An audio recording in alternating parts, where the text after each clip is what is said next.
সাংবাদিকদের কাজের কারণে বা আমাদের রাজনীতির যে কাজের ধরন সেই ধরনের জন্য মানে বছরব্যাপী তারা যে ক্রীড়া অনুষ্ঠানগুলো এখানে করেছেন, সেখানে নানাবিধ যে আইটেমগুলো আছে, আইটেমের সাথে আপনার ক্রিকেট টুর্নামেন্ট, তাদের যে পেশা সে পেশা তো ঝুঁকি আছে।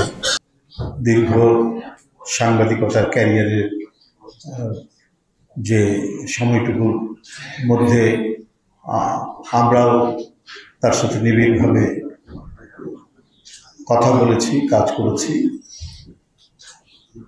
আজকের সভাপতি এখানে উপস্থিত প্রত্যেকেই অত্যন্ত সজ্জন সাংবাদিক হিসাবে আমার কাছে তাদের একটা পরিচিতি আছে এবং তারা সমাদৃত মানুষ, খুব কাছের মানুষ। এখানে উপস্থিত রয়েছেন বিশেষ অতিথি জন ভাই।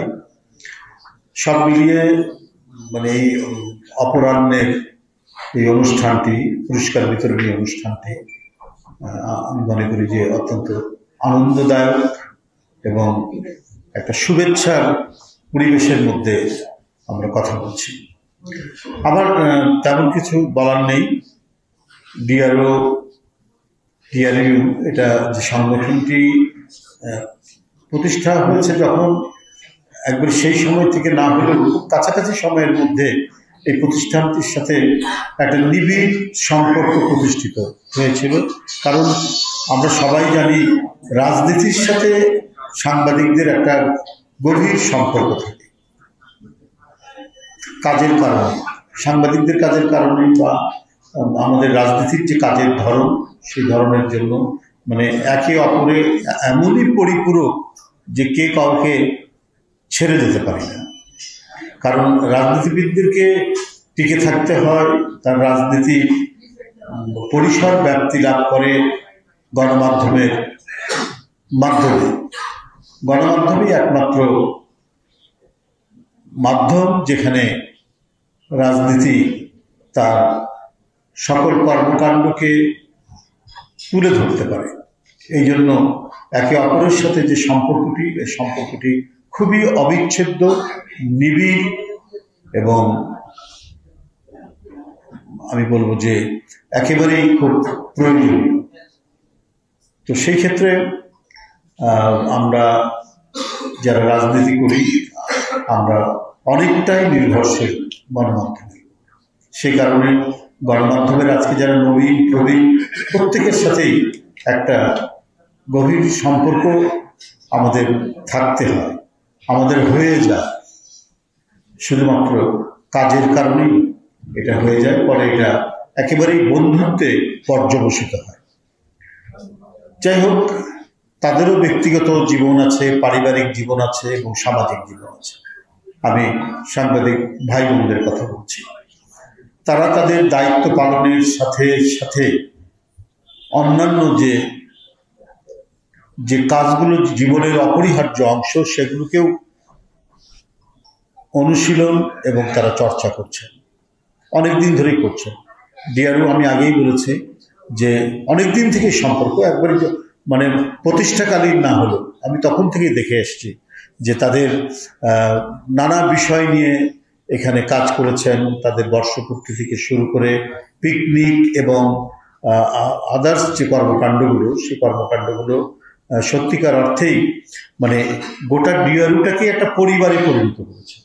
পরিবারে যেমন শুধুমাত্র খাওয়ার ঘুম নয়, পরিবারে সন্তানদের স্কুল কলেজে যেতে হয়, তাদের ছুটির মধ্যে কোথাও বেড়াতে যেতে হয়, পিকনিকে যেতে হয়, আবার খেলাধুলা করতে হয়, সবকিছু মিলিয়েই তো একটা পরিবার।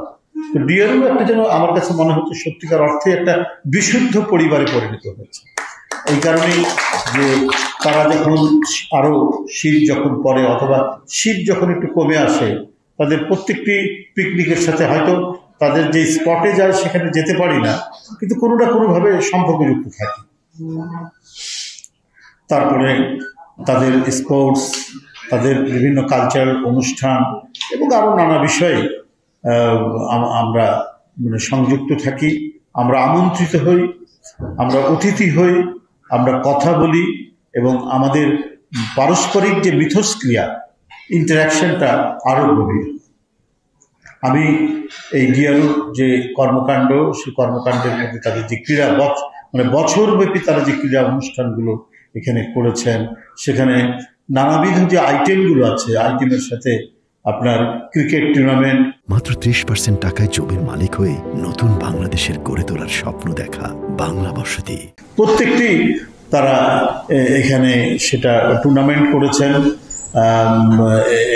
প্রতিযোগিতা হয়েছে, প্রতিযোগিতার মধ্যে দিয়ে কেউ জিতেছেন, কেউ যারা জিততে পারেননি তার মধ্যে পরবর্তী প্রতিযোগিতার জন্য আগ্রহ তৈরি হয়েছে। সব কিছু মিলিয়েই যে তাদের কর্মকাণ্ডটি আমি বলব, কার্যক্রম তারা যেটা চালিয়েছেন এই স্পোর্টসকে নিয়ে, এক কথায় আমি অসাধারণ। এখানে বসে থেকে যতটুকু আমি শুনেছি বা যতটুকু আমি জেনেছি, কথা আমার মনে হয়েছে অসাধারণ তারা করছেন। এবং নিজেরা যে আপনাদের সতীর্থ সহকর্মীরা, তারা যে এইসব জিনিসগুলো নিয়েই তাদের সতীর্থদেরকে একটা আনন্দের মধ্যে, একটা জীবনের একটা উল্লাসের মধ্যে তারা যে ধরে রাখতে পেরেছেন, এটা সত্যি আমি বলবো যে একটা খুবই গুরুত্বপূর্ণ কাজ। কারণ তাদেরকেও ঝুঁকি নিতে হয়। তাদের যে পেশা, সে পেশাতেও ঝুঁকি আছে, সে পেশাতে নানা ধরনের আতঙ্ক এবং ভয়ের ব্যাপার আছে, বিভিন্ন ধরনের চক্রান্ত এবং ব্ল্যাকমেইলের বিভিন্ন সুযোগ সেখানে রয়েছে। এগুলোকে অতিক্রম করে তারা তাদের দায়িত্বে নির্ভেজালভাবে সেখানে দায়িত্ব পালন করা, এটা অত্যন্ত কঠিন কাজ। সে কাজটি তারা করছে, সে কাজটাই করে যাচ্ছে। এমন একটি অনুসন্ধানী কার্যক্রম হয়তো তারা নিয়েছেন, কিন্তু সেখানে দেখা গেছে অনেক পাওয়ারফুল লোক, অনেক শক্তিশালী লোক, অনেক মাফিয়ারা সেখানে জড়িত, কিন্তু সেখানে তাকে কাজটা করতে হচ্ছে এবং প্রকৃত তথ্যটি বের করে নিয়ে এসে জাতির সামনে তাদের যে গণমাধ্যম যেখানে তারা কাজ করেন সেখানে উপস্থাপন করতে হচ্ছে। এখানে জীবনের ঝুঁকি আছে এবং এই ঝুঁকি তারা যে গ্রহণ করতে পারেন এবং এই করতে গিয়ে যে অনেকে পৃথিবী থেকে চলে গেছেন, বিদায় নিয়েছেন, সে দৃষ্টান্ত তো ভুড়ি সাগর রুনি থেকে শুরু করে অসংখ্য।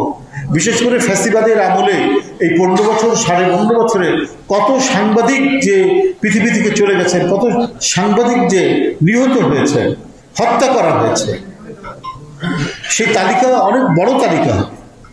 তো এই জীবনের ঝুঁকি নিয়ে কাজ করতে গিয়ে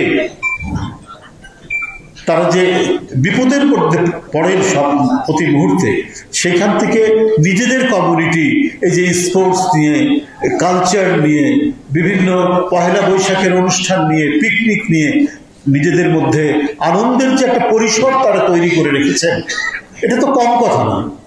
এখানে ছেলে সাংবাদিক, মেয়ে সাংবাদিক সবাই মিলে তারা যে একটা মানে পরিবার যেটা তৈরি করেছেন, এবং সেখানে যে পরিবারটি যত আনন্দমুখর, যত উল্লাসপূর্বক, যেখানে যত শুভেচ্ছা এবং প্রীতির সম্পর্ক রয়েছে, সেই পরিবারের যারা সদস্য, ছেলে মেয়ে, প্রত্যেকেই তাদের মানসিক বিকাশ হয়, অত্যন্ত সুন্দরভাবে বিকাশ হয়।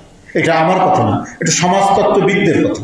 তেমনি যদি গোটা ডিআরইউ থেকেই আমরা একটি পরিবার মনে করি, সেই পরিবারে যারা কাজ করছেন অত্যন্ত ঝুঁকি নিয়ে, জীবনের ঝুঁকি নিয়ে তাদেরকে কাজ করতে হচ্ছে। আমাদের মিছিল মিটিংয়ে পুলিশ আক্রমণ করে, টিয়ার গ্যাস মারে, সেখানে শর্টগান মারে। সেই শর্টগানের গুলি শুধুমাত্র দলের নেতাকর্মীরাই খায় না, সাংবাদিকরাও খেয়েছে। অনেকে হাতে পিঠে এখনো শর্টগানের গুলি হয়তো পাওয়া যাবে। এই যে জীবনের ঝুঁকি নিয়ে কাজ করার পরে তারা যে একটা সময় বেছে নিয়েছেন, সেখানে যে তারা প্রতিযোগিতা করছেন, স্পোর্টসের, গেমসের, সাংস্কৃতিক প্রতিযোগিতা করছেন, তারা পহেলা বৈশাখ করছেন, তারা শীতের পিঠা উৎসব করছেন, এটা আমি মনে করি যে খুবই উপাদেয় একটি কাজ। এবং তাদের এই প্রতিষ্ঠানের সুস্বাস্থ্য রক্ষার জন্য এটি একটা বড় ধরনের, আমি মনে করি যে একটা প্রণোদনা তারা দিচ্ছেন তাদের সতীর্থদেরকে, তাদের এই সহকর্মীদেরকে। আমি তাদের উত্তরোত্তর মানসিক এবং শারীরিক তাদের সমৃদ্ধি হোক, আমি তাদের সুস্বাস্থ্য কামনা করছি।